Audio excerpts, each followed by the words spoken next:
welcome back. And if you tuned in late, my special guest is a very special gentleman, Major Michael Middleton, United States Marine, retired. And he spent 20 years in the Marine Corps and as a helicopter pilot, and you had some very famous people, including the President of the United States, that you had in your helicopter from time to time. And right now, you are retired and you have your own company. Yes, White Top Here Aviation. in the upstate of South Carolina. White Top Aviation. What do you do? So it all started from kind of our experiences, myself and I have a partner, Marty Fisher. Our experiences flying at HMX-1 with the President. One of the things that I would do in some of my duties at the squadron there is we would go out in advance and we would do all the advance work for the President. Wherever he was going, we would go survey where he'd be landing and things like that. To include any hospitals that we may have to take the President to. And what we found is there's a woeful lack of consistent procedures and the way these helipads are designed through a lot of our hospitals throughout the nation.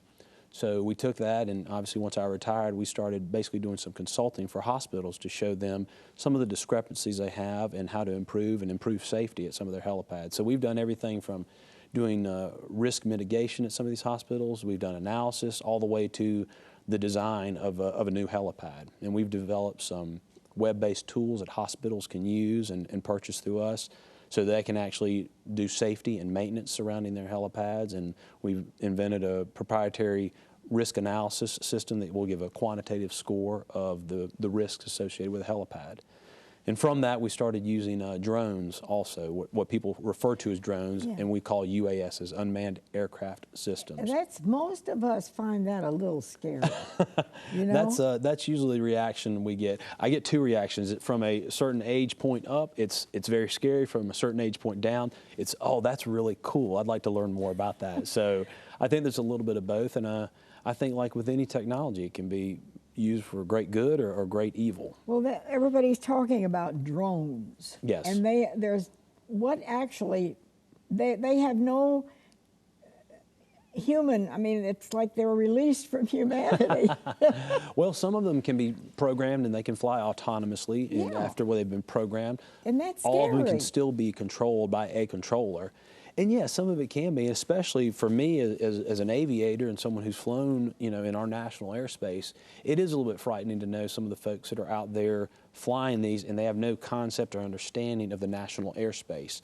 Where do helicopters fly, at what altitudes, where do the boundaries of the airspace around the airport exist? A helicopter or a legitimate plane, for instance, is assigned an airspace. Yes, we're either assigned an airspace, and there's some areas within our national airspace where you don't have to be communicating. You can either self-report where you are or talk to the FAA and some of the controllers.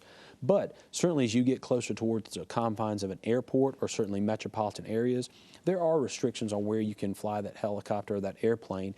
And we have rules of the road in the air that we have to adhere to. And unless you've ever been trained as a pilot and you understand those rules of the road, then you're not going to understand where you may be infringing upon those as a UAS or drone operator. So that is certainly, you know, frightening. And I know that there is a lot of concern with privacy also. I think I just realized and read an article that California is contemplating a ban on the use of UASs and drones over private property without the consent of that property owner below 350 feet, which in my opinion is probably a good rule. Well, as we get more and more things flying around in the sky, we're going to have trouble. There's going to be a lot of trouble, and one of the things my company is working on is we're trying to work with some folks, and we have what we feel designated a system that I think UASs and drones could operate in our airspace and do it in a safe, efficient manner. So those are one of the things that, you know, we're kind of working on as a long-term project. Well, Major Middleton's company is known as White Top Aviation, and you're all for safety as well. Absolutely. I mean, that's a big component of what we do. It's what my partner and I always talk about is it's one thing to fly and what we call wiggling the sticks. That's the easy part about aviation. It's the planning, it's the safety, it's the crew coordination. That's where you get to the truly, you know, skilled level, the experience level of an aviator. Could I ask you about the military and what you see, and this, your opinion, of what is available as an opportunity for our young people today. And because, you know, the military is kind of put on a level that is not what it used to be. I mean, I don't think. Well, you know, in my time in the military, I think I speak to a lot of folks who served during the Vietnam War Yes. era. Yeah. And my experience during my career was vastly different from their experience. So what I mean by that, and it's almost like there's been a shift that has occurred. The Vietnam era saw tremendous support and backing by the civilian leadership and government, and sometimes not so much support from the citizenry. Right now, it almost feels like it's reversed.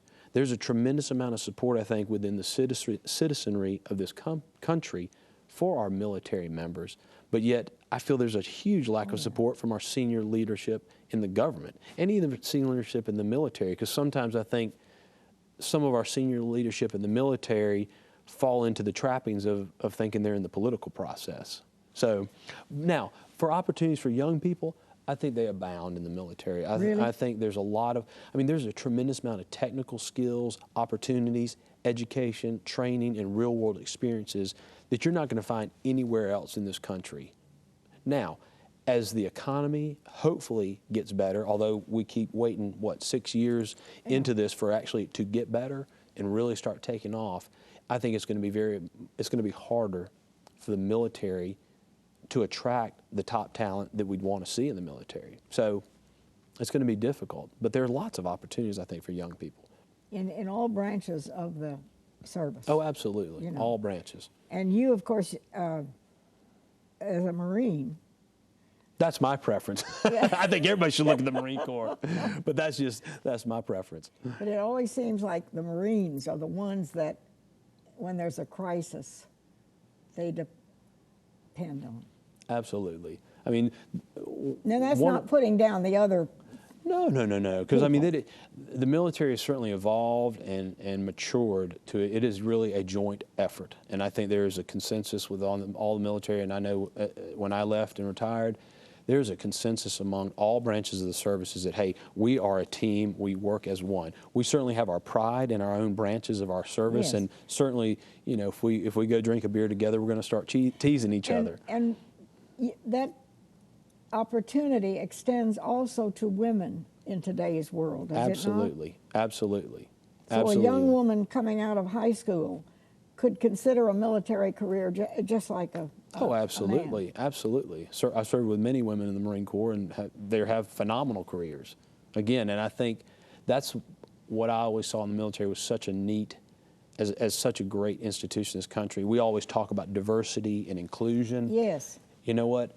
I've never seen such a diverse and inclusive organization as the military. Now, a lot of people will make it out to be that it's not, and the military certainly has its bad eggs in it. But I think for the most part, you will find a very inclusive and accepting military for all ethnicities, all sexes. And when we get into trouble, that's the first thing we look to is our military, men and women. We have to stay strong in this world. Absolutely. I think we have to stay strong, but again, I would add a note of caution with that, because I think you hit the nail on the head. It seems like the military is the first one we turn to try to solve a myriad of problems. And what I really want to reiterate, and I really think the citizens of this country need to take a pause and really think about, is I do not see the proper use and employment of our military by our senior elected officials. I don't think they have a clear understanding of how military should be employed and how it should be led. So without clear guidance and clear understanding of how you should use a military and what a military is for, you know, and let's be very clear, military is primarily for one thing, to kill and destroy. And we never need to lose face of that. We can't. we could go on for hours. Good. Major Michael Middleton, God bless you, and Thank you. all our military. We'll see you next time.